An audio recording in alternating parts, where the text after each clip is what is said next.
Ayun po yung cottage ko. Mayroon kami naghahanap doon. Malapit ka sa Ano po? pagka ano mo lang pag-parking na. Magpapark lang po kayo? Hindi, may ano kasi may walang semento. Ay, simentong gusto. Ah, mayroon po doon. Akala ko kasi okay lang na. Sabi nyo kasi katatabi nyo. Mayroon simento po doon po yung pasukan. Itatabi namin yung semento. Hindi, ibig ko sabihin, yung sa akin, doon ang parkingan.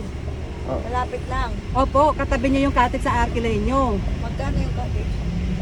Pantay ko po doon sa kinuha ko kanina. Magkano? 600 po. Oo, yun. Tanghali na kami pa, tapos na kami ng Magkano gusto mo? 150. Ay, wala po. Wala pa kayo makuha ng ganong Ah, personal. hindi kami agad eh. Wala may yan naman. Dagdagan mo yung tawad mo, sir. Oo. Kasi- 160. Holiday ngayon, sir. Ano na lang, gawin nyo na lang holiday ngayon. 500. Oh, wala. Hindi mo kami magtatagal. Dagdagan mo yung tawad mo. Magtatagal din. Oras lang tayo. Kahit 150 kanina yung sinabi ko, 160 o. mga Sir naman, magdadagdag 10 piso lang. Gano'n na lang kung gusto nyo, 300 po. Last price na lang po. 161.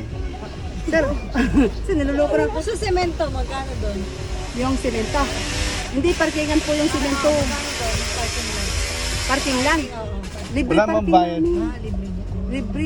Ang gusto ko, yung parkingan niyo po doon, katabi niyo po yung cottage sa Arkelay niyo. Bali, ang Kaso mahal po kasi yung cottage. Saglit lang kami alas 2 na eh. Alas 3 na nga. 300 na lang din pang ito po. 150 na kabita. Wala namang bakanting ano dito, madam. Sige, tingin na lang po kami, no? Hindi nyo kasi madagdagan yung tawad ninyo. Listening pala. Tiara. Tsaka siguro mga 5 oras o 4. 3:30 na eh. 3, 4, 5, 6, 7. Oh, wala. Saglit lang. Saglit lang kami.